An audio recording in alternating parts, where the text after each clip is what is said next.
Hi everyone, it's Agnes and I've got another interview for you today. Jason is here with me and Jason is the last man to be interviewed for the Valentine's series.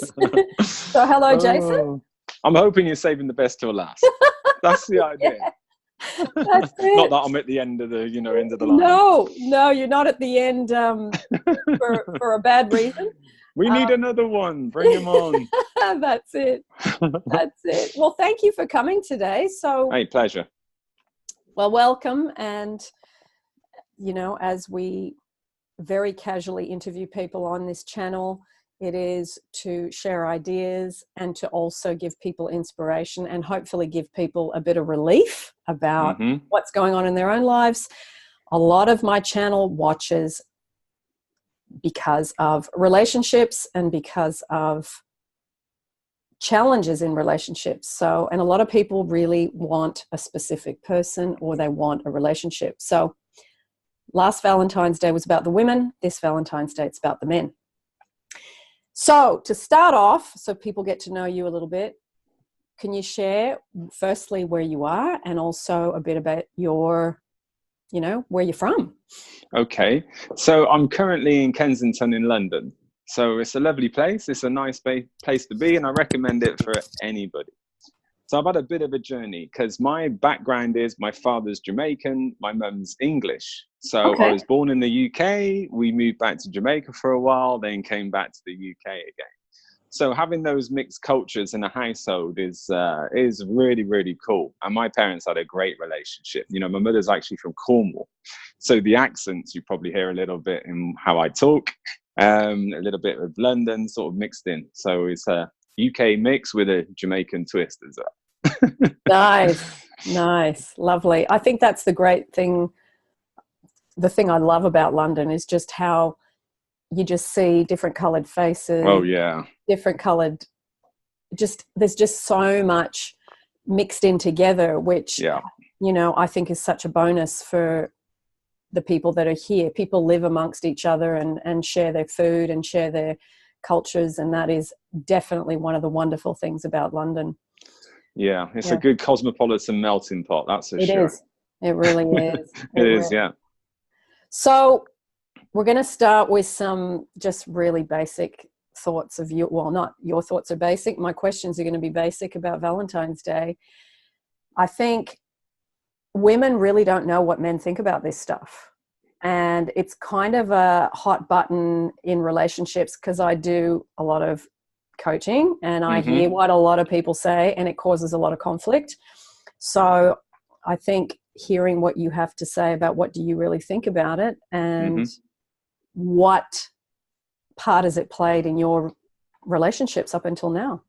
Okay, well, I'm a fan of Valentine's Day. Okay. I absolutely love it. And I think it's a great day. I like giving. Yeah. So for me to have a day where I can just, treat my woman and actually do some real nice special things is great. I mean, yep, I get it. We do it all year round, of course. You know, I think little small gestures, gifts, thoughtful things, etc. But to have a day as well, why not? Why not treat them? Why not treat your woman if you want to, or your partner, or whoever it is for that special day as well? Yeah. But the key is into actually, what does that person want? What do they think is that special day? It might not be big gestures. And I did a little bit of research too. Okay. So I asked some women, I was like, right, Valentine's Day for you. What would be a good Valentine's Day for you? Because I'm a guy, so I'm a fix-it. So I'm like, big gestures, big things, boom, everything, fireworks going off. And obviously your partner's going, not sure if I really wanted that, Yeah. So it's asking the question. So I asked a few women, a few girls about what they would like.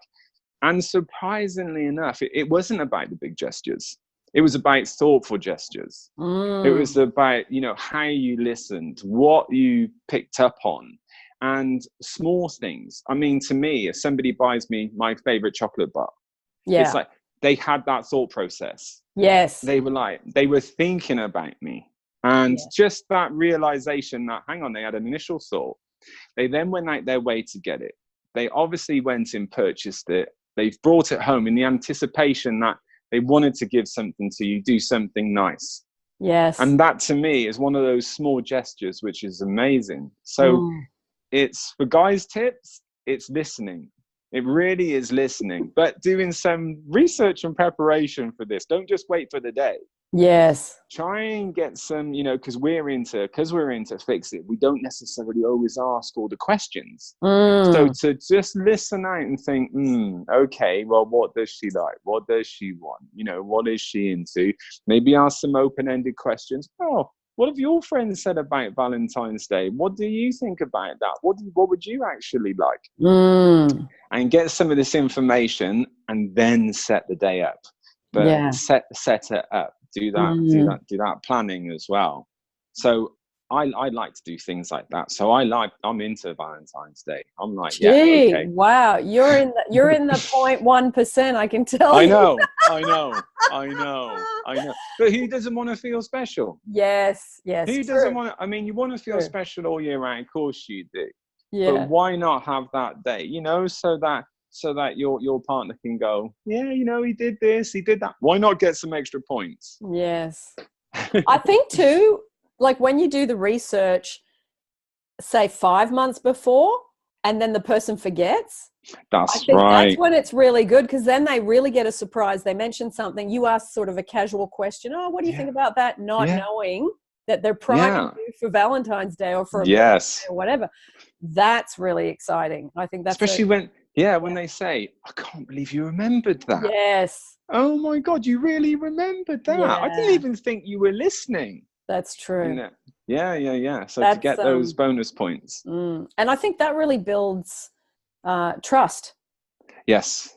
Yeah. Builds trust. Yeah. Because when you listen to somebody, you make them feel important. And you know, if you can really give that to somebody, knowing that they're listening, because there's no books on listening. There's no courses on listening. I think it's an art. It really is. And it needs to be nurtured. You know, 2 ears, 1 mouth. That needs to be nurtured. Yeah. You know, because my background, I studied the female brain and the male brain. So obviously two different perspectives. Yes. And the communication from women is obviously far greater than it is from a guy. So it's kind of really getting into that communication pattern and trying to understand, you know, and get that good communication. And that comes with good listening. So I've kind of picked up some of these tips along the way. I'm like, okay. Yeah. So what did you, talking about studying the male brain and the female brain, what did you study for the listeners? So my academic background's in psychology. Yeah. So, and then I did clinical application of like psychotherapy, and I'm a hypnotherapist as well. Okay. NLP practitioner, and I even did Reiki. But I mixed that all, combined that in with the body. So I qualified as a personal trainer too. Yeah. So it's really mind, body, business, you know, how the whole thing works together, really. Because it really does, you know, the mind and body works together. It certainly does. Certainly does. Yeah.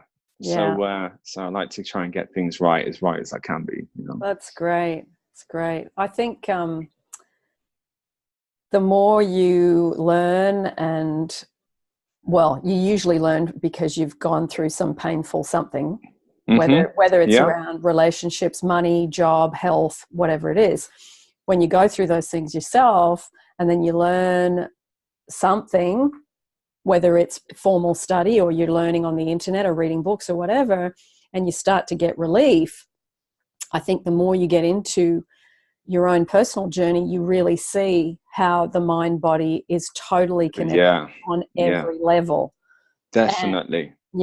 And the emotions play a big part in disease. They play a big part in, you know, that whole thing of what you project out is what you get a photocopy and you bring back. So yeah, I've definitely been on a journey as well. So it all started off with, I was in engineering, I was like a trainee draftsman. Then I touched on some law. Then I went into sports modeling, so I did that in London. So that was kind of exciting. And then went into sales and marketing, and it was the sales which led me into the psychology, the communication part of things, really. So that's when I got into sort of really into mind body. And that was really intriguing, because it wasn't a communication is quite a skill.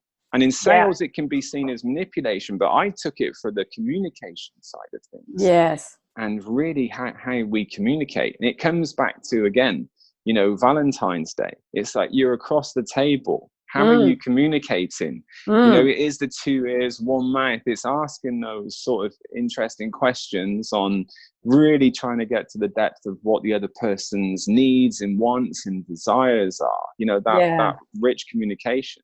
And what I found out is when you ask a question, it's not until you're 3, 4, 5 sentences deep in a response that you actually get the true subconscious sort of, you know, you emit that, and you give that, you elicit those real good details on what that person really means and what they want to get across to you. So, because we're so loaded in, we hear something immediately, we want to respond. So now, once we've got that response in our head, we might cut off from listening, because we're so busy into, right, I want to say something exciting as well. It's not like you're being rude, but you just want to be exciting and respond to what they've just said. So it really is about taking that mental note and then listening till 3 or 4, 5 sentences into the response, waiting for it, and then coming back with something. So if you can enrich that communication, that interaction, you know, that would be great. Because I think sometimes the skill of conversation is this, you know, it's kind of disappearing too. I saw my nephew and niece, they got married. And they were on Facebook, and one's my, you know, I love my hubby wubby, and the other one's like, I love my wifey wifey. What it didn't realize was they were at a dinner table, a romantic dinner for 2, sat across from each other, but one's on their mobile phone, the other one's on their mobile phone. I'm like, conversation is now broken down. I think it was Einstein that said modern social activity is going to break it down. So it needs, you know, when you can get an opportunity to have a real life conversation as well, it's good. And Valentine's Day is that day. Is an opportunity to do that. Definitely. Don't get on your phone. They won't be too happy about that. That's right. Yeah, try and do that in real time. I remember probably 6 months ago, I went for a massage like near where I live in London, and I went in, and it, you know, it's got the little hole for the face. And the girl said to me, can you switch your mobile off? And I said, look, I already did. I said, do you actually need to tell people that? And she said, yes. Some people put their face in the hole and they take their arms and they go around and they're texting while they're getting a massage. And I remember thinking, are you kidding me? She said, no, we would literally have to tell people. And I went, wow, that's... I know. I just thought, wow, that's... bit scary. So going back to men and Valentine's Day, what do you, I mean, you've talked about the giving. What about you receiving? Is there things that you like to receive? Well, again, it's down to the thoughtfulness, but to me, it would be about my, you know, partner's day. That's what I would focus on. You know, it would be nice to get some nice surprises. Yeah, of course it would. Yeah. You know, just because you wouldn't expect it. No. You know, maybe that's sort of, you know, a bit medieval or whatever, but as a guy, might not necessarily expect. So how much nicer would that be? Yes. You know, it's just Jason, a consideration. I don't think women know what to get men for Valentine's Day. That's the problem. Like, what, I won't say all men, because all men are different, but what would you consider a really great Valentine's gift? Well, again, it comes down to the listening. It comes down to, you know, that individual. So, and females are really good at picking up on things as well. So it might be something totally off the cuff that we've mentioned before. It might even be something as unromantic linked to, say, technology. We might want that new set of headphones or that new iMac or some little bit of technology that we're into at the time. It might be, you know, we have a passion for something like going out on our bike, and it might be a new set of lights or something. We're very much kind of into that. Or it might just be something small to go, well, you know, I appreciate you and I support you. And there's some sort of appreciation or support that would also be nice as well, because it is about the thought. It is about, so to get nothing at all, It's not about getting nothing. It's that person hasn't considered you. Yes. Yes. It's not about the gift. It's not about what you end up with. It can be, you know, to me, like I said, if it is that chocolate bar, at least there's been your thought process. At least there's been something. So to me, it is finding out about what that other what that other person likes, what their needs and desires, or what would be something thoughtful. And it goes both ways. Yeah. Yeah. No, that's good. It's good to hear. I mean, I think this is such a, you know, it's almost like women kind of look around at each other and go, we should know, but we don't, you know? So just hearing you talk about this, that it is about things that are important to you. And it could be, like you say, just a particular brand of chocolate bar. It doesn't have to be, you know, or a sausage roll made from the local bakery because you know that your partner loves the homemade sausage rolls. That's or it. whatever it is. Exactly. So, exactly that. Good. That's good. This is going to be good information, Jason. I'm trying to give the good information from a guy's perspective. No, you know? it is good. Yeah. It is good because, you know, whether you're in your 20s, 30s, 40s, or 50s, Valentine's Day comes around every year. That's right. You got to deal with it, you know, at some point. That's it. You got to. There was a guy I interviewed, and he used to buy his mum something, and I thought, wow, I never even would have thought of that. As an option, you know. So it's like people do it in different ways, and you get good ideas from hearing how other people do it. So I like the listening. Listen to what's happening along through the year, and then see if you can, you know, just give something not monetarily significant, but meaning significant. Well, it could be you could have met in a cafe. And you go back to that original cafe. So you're just having a cappuccino or whatever the case is, but you've gone back to that place. So, you know, sort of episodic memories, semantic memories, they all come flooding back. All those emotions come flooding back. You know, it can refresh and kind of reset the romance, as it were. By taking someone back to that that within that context.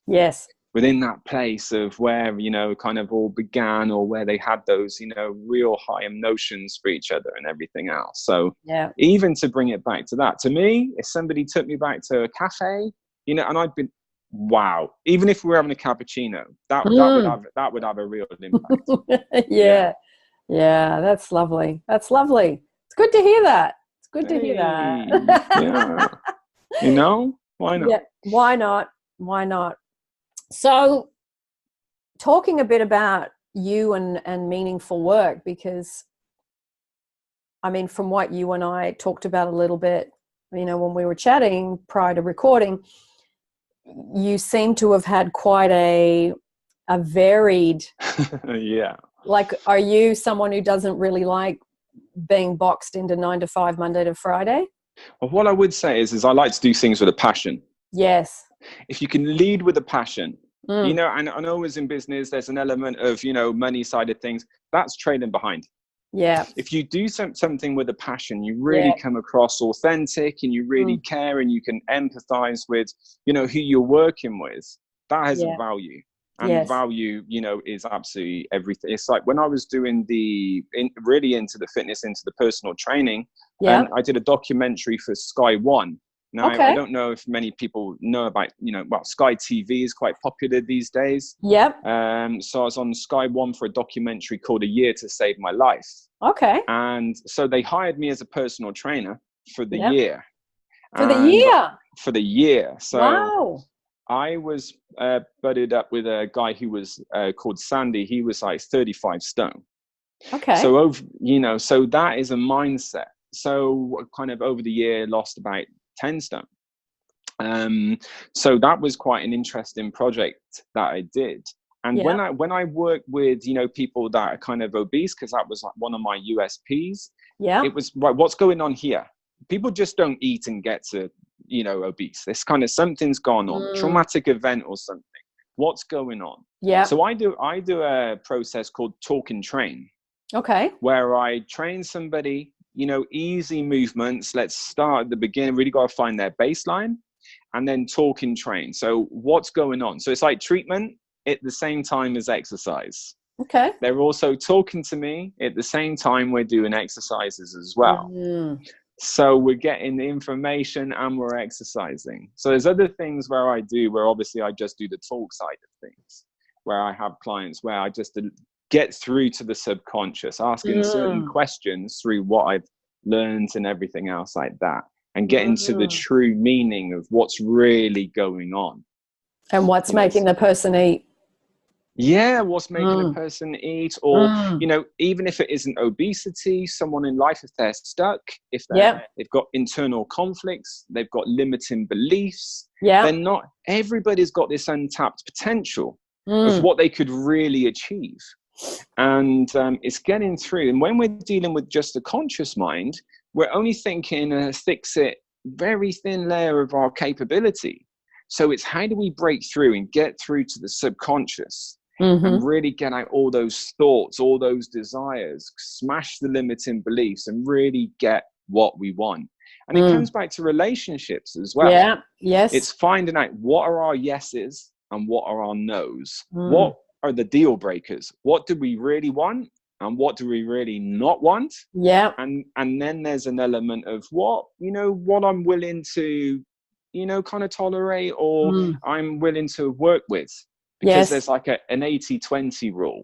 80% of my yeses in my no's and 20%, you know what, I've got to give on that. Because that's a partnership for you.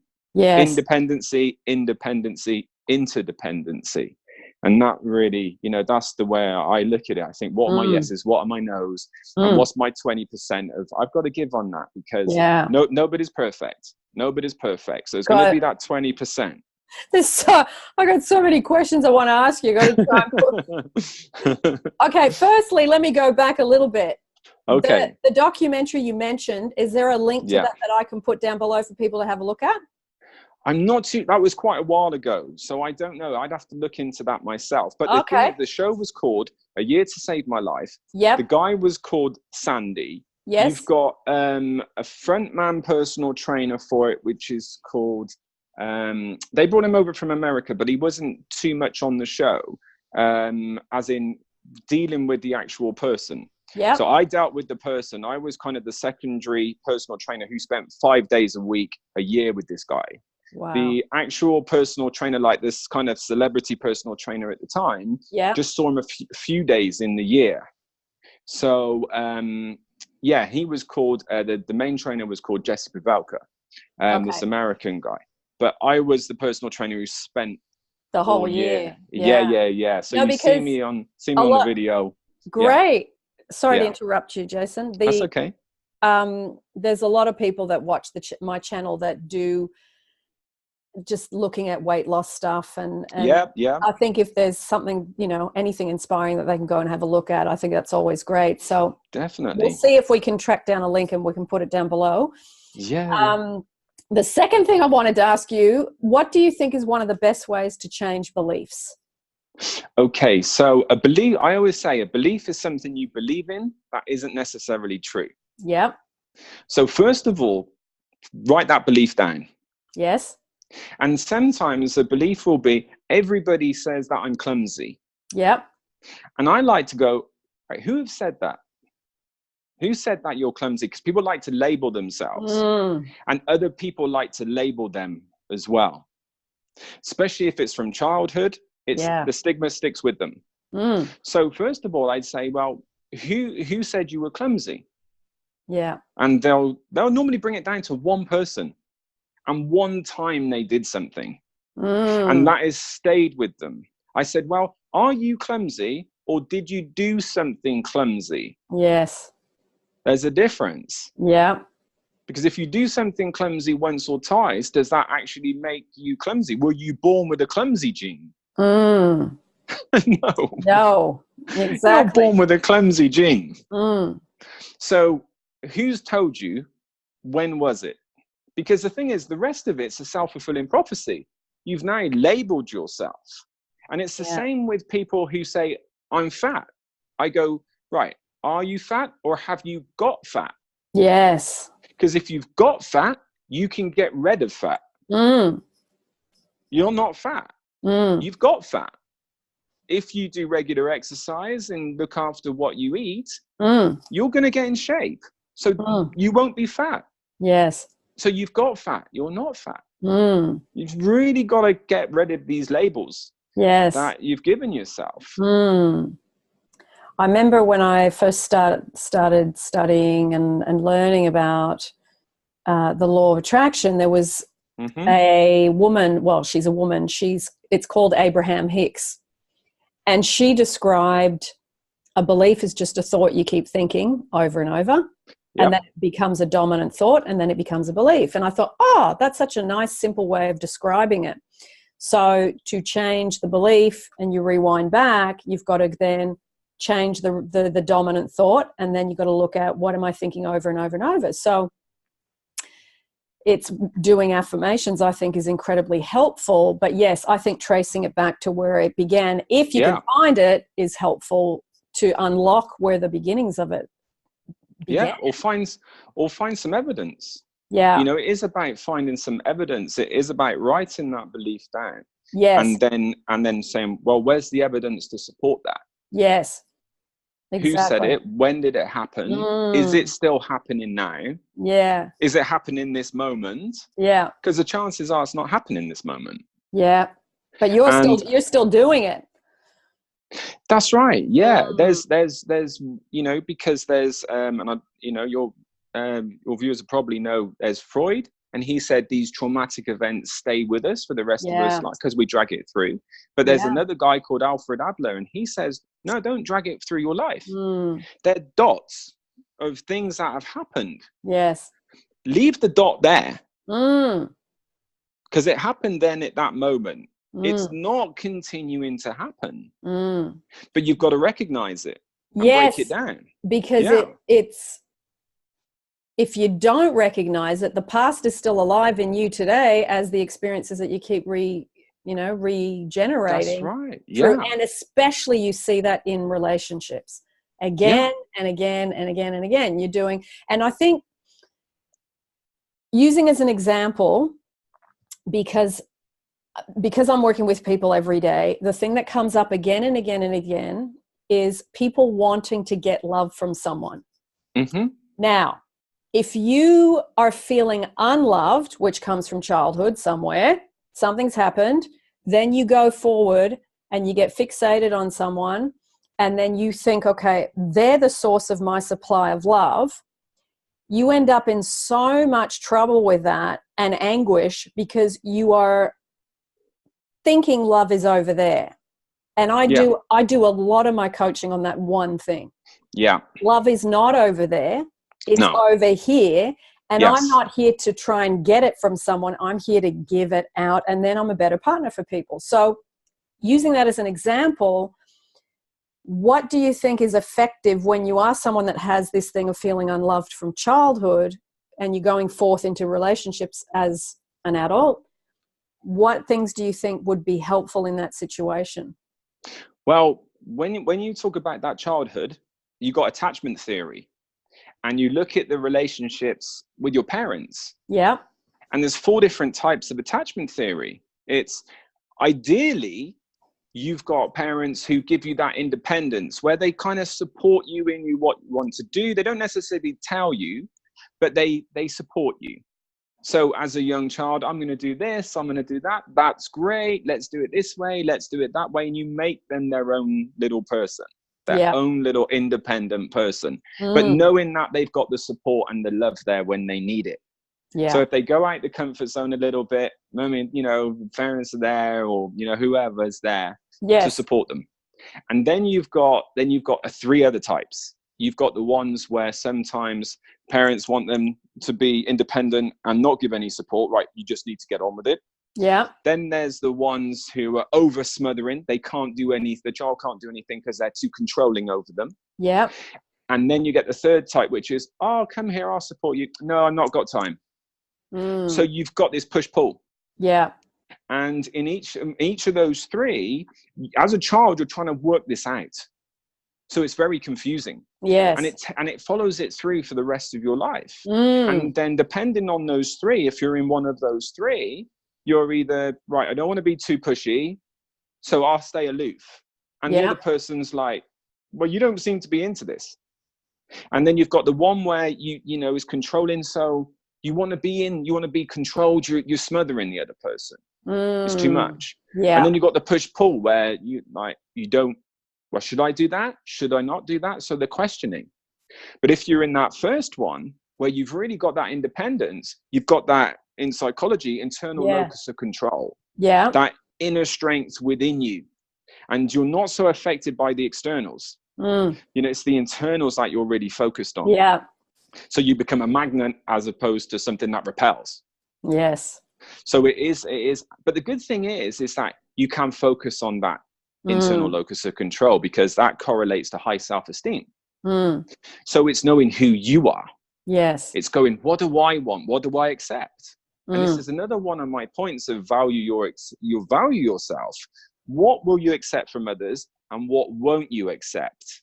Yeah. Again, an exercise is just to write down, what will you accept? What won't you accept? And then you know the boundaries. So if you're being treated well, you're like, yes, this is what I like. Yeah. You know what you like. If you get this is what I don't accept. Because when people first meet each other, there is a negotiation of what I'll put up with, what you'll put up with. And if you know what you won't, then you can go, hey, hang on. That's not me. I'm not in it for that. Let's talk about this. And it sets a good foundation. Yeah. And if you like it, again, I really like that. Thank you. That's really considerate. Yeah. So you can reinforce that. The other person doesn't have to second guess them. Yes.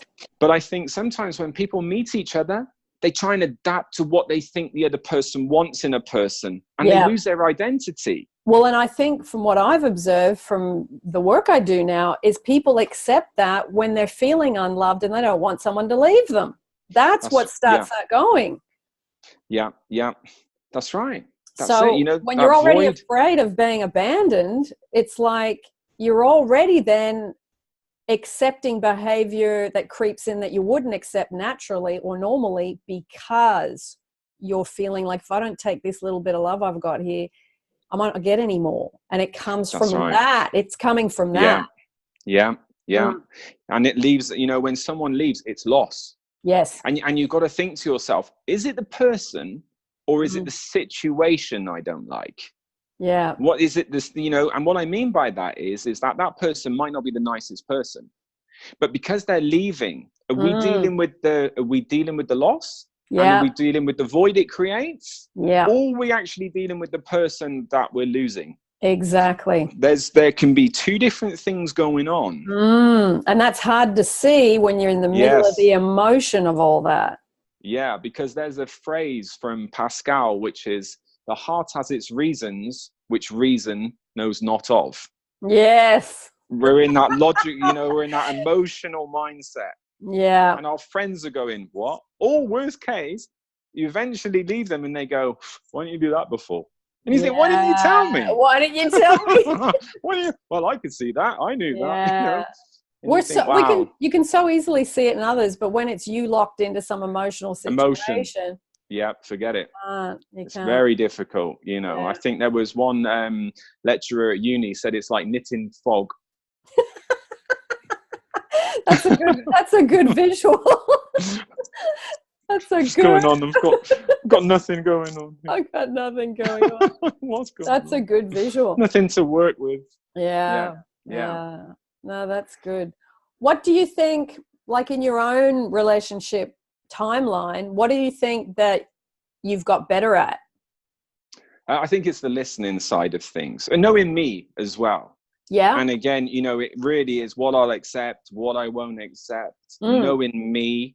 Yes. I've got my yes boxes and my no boxes. I practice kind of what I preach as well.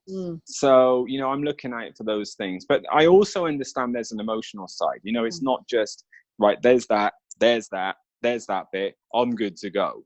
Yeah. There is that emotion. And it really is, because I studied some Stoic philosophy as well. Yeah. And that really talks about handling your emotions as opposed to your emotions handling you. That's key. That sounds like two simple sentences, and that's a big lifetime's work, isn't it? Yes, it is. Yeah, it is, because we catastrophize. We do. We get into a situation and we think worst case scenario all the even time. Yeah, when it's not even happened. Yeah. And most of the time it doesn't actually happen. So it is bringing it back to the here and now, breaking it down. And I think catastrophizing focuses so much on what we can't do. Yes. But I'm a big believer in what can we do. Yeah. Okay, situation is that, you know, you have your emotional breakdowns or everything goes through your mind and everything. You think, oh Lord, what am I going to do from here? Yes. Catch your breath, because you know you're in it. If you do something, then you're in trouble. Exactly. It is a case of counting to 10 and going, right, okay, take a breath, take some hints from your meditation. Do something. And then do something that interrupts it. And then come back. Exactly. Then it's the stimulus pause response, isn't it? Wouldn't it be just such an amazing thing that when something happens, your head instantly goes to best case scenario? I mean, we are so, like I just think there has to be a point where because we instantly go this way, negative, worst case scenario. And we're so good at that. Yes. So good at that. And I'm sure, I know. And I do know in my own life, I've got better at doing best case scenarios, not quickly, not while I'm in the middle of it. Do I do it faster than I used to? Yes. Do I do it, every single time? No. But there is at least the thought that best case scenario exists somewhere. At some times. And I think the fact that you know that, and that you go left and take worst case scenario route every time something happens, you go, okay, well, that's repetitive, habitual, negative thinking. I've practiced and I'm excellent at that. So there's the other side of the coin I could be excellent at as well. Exactly. The beauty is the brain cannot focus on two things at the same time. Yeah. Multitasking isn't focus. It's divided attention. It is. It's divided attention. And one of my journeys in life is I was challenged at one point with the can do, can't do scenario. I was doing very well for myself, portfolio properties. I was driving around in a Ferrari. And then I lost the lot. Okay. Boom. Gone. Bad business choice. Gone. I got up the next day. I was like, right, what can I do? This was quite a few years ago. What can I do? I set my plan out on can do. At the time I had pennies in a jar and I was driving around in this 400-pound Honda Prelude. It was red and all the panels were so many different colors. I was like, this isn't red on this side. It's kind of pink on that side. It was, I phoned my friends and I was like, it's a bit of a challenge at the moment. My friend was like, I'm down to my last Bentley. My friend's, I'm looking at a Lamborghini. And I'm like, I'm driving a 400-pound Honda Prelude right now. With different colored panels. That's fantastic. Yeah. And I set my plan. I had a plan, and got back on my feet. Got back on my feet from that, obviously all my qualifications and successes that I've had from that. But, and I think that's what makes me the person that I am. I think it gives me the right to tell other people because I've been there. Yes. I've been there and I've come back from it. And, that's one of life's challenges to go, right, okay, well, it's all right me telling people, but what have I done? Oops. Yeah. Oh, hello. Hello. We're back. What have I done? What challenges have I had then? Yeah. And that was a big one, going through all that luxury and everything else. So can I ask you, Jason, when you went from that moment where the wheels fell off badly, when you look back at the, say, month leading up to that, what happened in your mind? Well, what was there a decline in? Was it fear? What was going on that happened? Well, I think my survival instinct is what can I do? Yeah. And I kind of the decision. It was going to happen over 6 months when this place was going to wrap up. So I knew. I wasn't too sure, but I had an idea, and I could foresee it actually coming. And what, it was the disaster? yeah. Okay. So and you knew you were gonna like lose everything, because everything was financially linked to this one business. You know, that they were all interlinked one way or another. Yeah. And I just thought to myself, okay, well, it is what it is. It is what it is. I'm breathing, I'm healthy, you know, Yeah. I've got this between my ears. If I've done it once before, I can do it once again. Yeah. So what do I need to do? What can I do? Let's start writing things down. Yeah. And going, right, I'm in this moment. Because that's something that's going to happen. Yeah. But how do I, you know, but it's bizarre, isn't it? Because although that's kind of financial, it's not, that's something financial over there. I'm still over here. Yes. I'm still me. I've still got, you know, that strength, you know, and everything else that I need to work on. Why am I letting something that isn't within me affect me? Because the way it's going to get in is going to get in through here. Yes. Yes. And if it affects the, you know, the thoughts in your brain, obviously that chemical release, it will create, you will be depressed. And then you'll get sick. Yeah. And then you'll get sick, and then you can't do anything about it. You can't do anything. Yeah. Yeah. So you need to prepare. You need to go, right. And then this needs to be, what can I do? Because if you're focusing daily on things that you can do, one, it sets you up good mentally anyway. But then you're so focused on things that you've got to check and tick off and get done, you're not focusing on the negative. And the good thing is then you can sleep at night, because you know what? You go, I'm in this position, but I've done all I can do today. Yes. I'm doing something about this. Yeah. Because I think the worst thing is when you sit down and you do nothing about it. Then you can go, what's going on here? Yeah. You know, is that taking action? That's the key. Yeah. But it is about the universe. It is about giving out, you know, emitting that aura, that positive frequency, which is measured through fMRI scans. We do emit a frequency, but we can emit positive or negative. That's up to us. Yeah. You know, and it is giving it out there. And then other people pick up on that. And you think, right, if you're getting on with things in such a situation like that, other people are drawn to you because they're like, wow, this guy's on it. He had all that, but he's back and he's on it, and he's actually working on what he can do. That's quite contagious then, because you find people want to help you, want to support you, and you know, you get respect for that as well.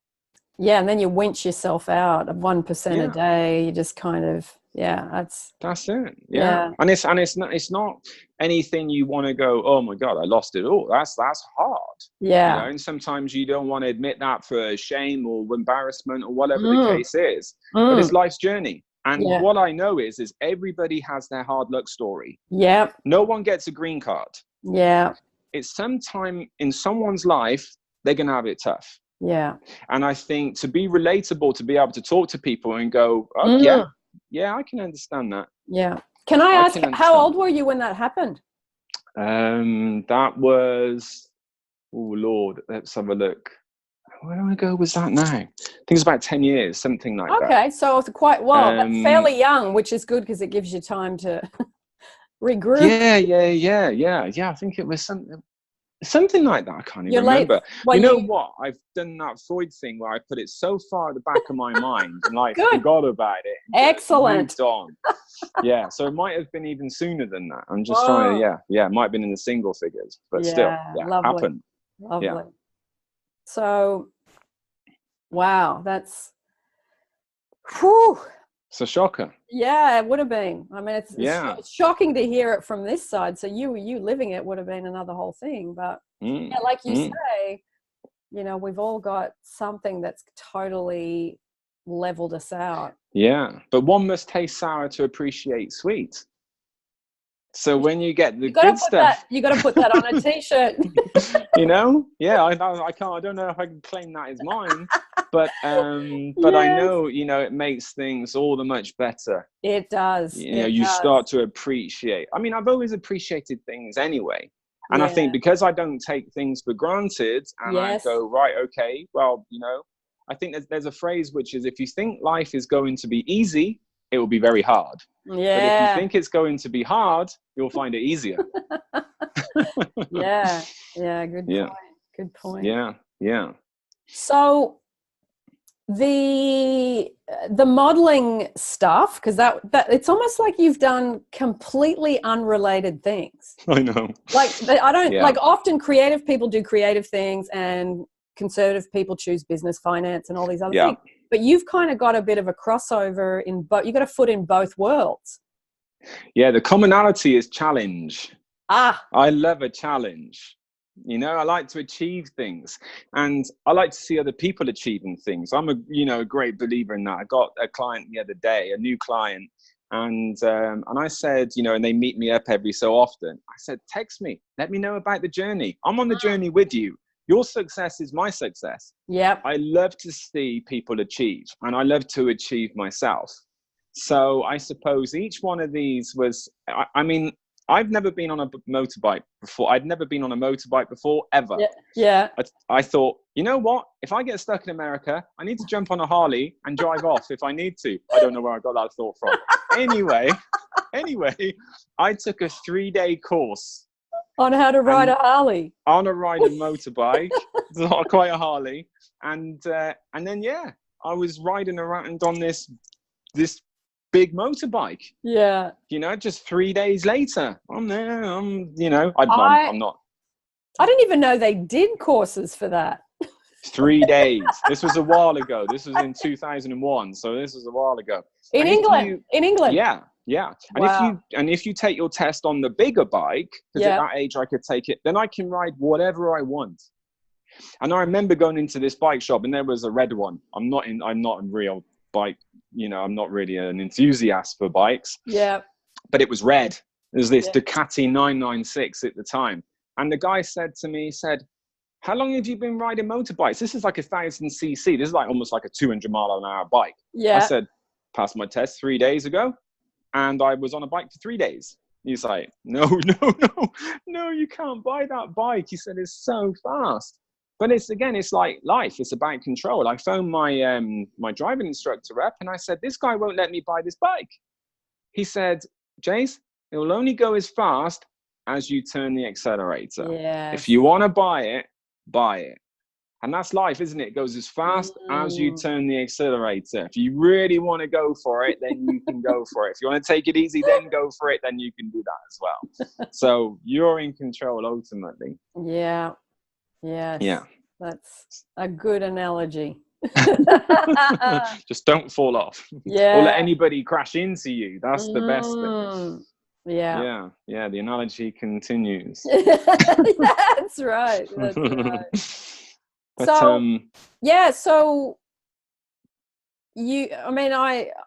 so many bits and pieces to your meaningful work. I mean, which part would you like to mention? What are you really, when you look at what you've done up until now, what's kind of the highlights for you?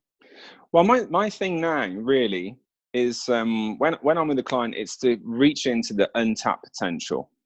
It's what are those limiting beliefs? Establish those. What's the internal conflict? What's the conversation going on in people's heads? And what's stopping them from really doing what they want to achieve? So is that your meaningful work? Is that what you really love to do? It really is now.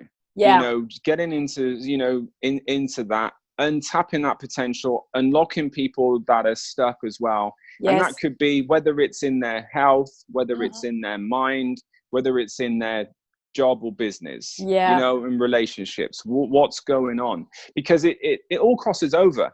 Because it's very interesting when you start to talk to somebody about, they may even come to me on a business level, but then start talking to me on their personal level. And there's always that overlap, link. There's always that overlap. Even if it's predominantly business, there's always that overlap for personal too. I agree. So to be able to, cater for those, because at university, I used to do a lecture on the application of academia to the working world. It's like, how do we take psychology and out of a book? Yes. And how do we apply it to real lives? So, I had the privilege of doing lectures because the head professor's chap said, look, we read the books, we do the academia and the research, but we're not necessarily out there also applying it. Yes. But Jace, you're applying it. You're doing it. You're applying it. We talk to you a lot. We'd like you to, come and explain the crossover and the application of that as well. So it does. So someone might predominantly come in for the business kind of thing, have a little, this 80-20 again. Yes. Or they might come into their 80% of I mean, I've had people say, I want to work with you because I want to know how I think. I want to know what's going on in here. I want to know how I tick. And so with some good questions, you get the good answers. You do. And it is interesting working out the mechanics of that stuff. Yeah. I mean, you're really you're kind of, yes, you're in a teaching role, but it's different. It's almost like you're in the relief business. Yes. You're really in the relief business. How can I pick out parts of your thinking and then somehow play it back to you so that it falls into place, and then you get the relief to then go forward and to do, whatever it is that you really have been stuck on. Exactly. Yeah. It's about unlocking them. It's about, so they're not stuck anymore as well. And, that's really rewarding. And my philosophy was, if I can get somebody doing just that bit more than they were doing before, that's progression. And especially with, the training with people who are obese, it's like, right, what more can you do than you were doing before? And we can build on that. And before you know it, there's this compounding interest. Yes. And there's this progression as well. Yeah. And it's the same again with the mind. If we can, get someone breaking out. So there's a habit that they do in the morning. If we can add another habit to that habit, then these things start to grow and develop. And that's how you create that good lifestyle. But so through these different methods, it really is nice to see people changing their lives, really, and breaking out. From some mental restrictions that they've got. But ultimately for me, the passion is seeing people achieve, and me being part of that journey as well, being involved in it. It's very rewarding to know that someone's really changed their life. Obviously they're doing most of the work, but I've had some influence in that, and that's the passion. That's the reward as well. And do you show them a picture of your little red car? I don't know if it is in existence. I think when I part X'd it in, the back wheels were coming off. So I'm really glad you shared that. I know. Because it's Lord. It's so good to remember those moments. I mean, it wasn't soon after which I could afford to have all the nice cars again. Yes. But boy, don't you appreciate them 10 times more because you've driven that. You go, well, I know. Never forget that car. No, I won't forget that car. I won't forget. Very good in the snow, though. I don't know why, but it was very good in the snow for some reason. What year was it? What year was it? It was, I think, what year was that? Oh, my Lord. I can't even remember what year. It was old. It was old. 80s and 90s? Older. Yeah, must have been around about that. It was. It was a very old car. But it worked up until the point then. Then I did manage to part exit in for a nice Mercedes sports car. So I was like, I'm back. Yeah. Not like the material, it's just nice. I just like my cars. Yeah. Nice thing. Yeah. But, I do too. I do too. I have to admit, I do too. Yeah. I know. But it's nice knowing that, with or without these materialistic things, you've got it here. You've got that strength, because you can always get the externals if the internals are working. Internals are working well as well. Yeah, and also just knowing that you're not precious, that you have to have it. That's right. If I have to be without it, if I have to walk, the London buses, I have to say, are fantastic. Yeah. I'm not that keen on the tube, I have to say. I don't.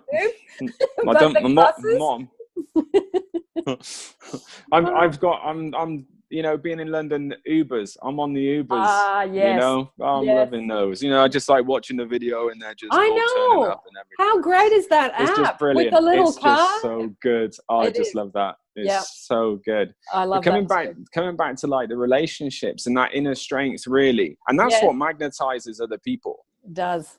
Because they're drawn to that initially. And I think so many people, because they adapt to the other person, then they lose their identity. And that person says, well, you've changed. Yeah. So it's really knowing who you are. And then that holding it. Yes. You know, say if you've got your friends, you still go see your friends. Because sometimes drop off, you like really want to be with this person, then you stop doing your hobbies, you stop seeing your friends, and then you're solely on that person. And that's a big mistake, I think. Yeah. I'm glad you brought that up, because I see that, and you know, I did that in my 20s and 30s too, like everybody else. And it's like, wow, when you realize that your circle got smaller and smaller and smaller, to the point where when your relationship broke up, you'd alienated yourself from your friends. And then it was like, so you're back now. And then you just don't look very good at that moment. And I remember reading that Men Are From Mars, Women Are From Venus years and years ago. And the dynamics at the start of the relationship, whereas, you know, the guy kind of works hard to get the girl, and then the girl's like, yeah, okay, well, you know, she stays to who she is and all the rest of it. Then the guy wins the girl, this is in the book, and then the girl drops everything to be with the guy, let's say, or vice versa even. Then the other person's like, where's the exclusivity? Where's the, you know, where's the mystery? Where's the elusive kind of, that kind of thing, which was what the chase kind of drew him in. Yes. And then that's it. Then they've got them. Then the guy in this case then starts to pull away. Exactly. The girl's like, well, hang on a second. He was really into it. He was chasing me down. Yeah. Now the guy's going away. So then start calling more and more. The guy's like, this is getting a bit too heavy for me. Yeah.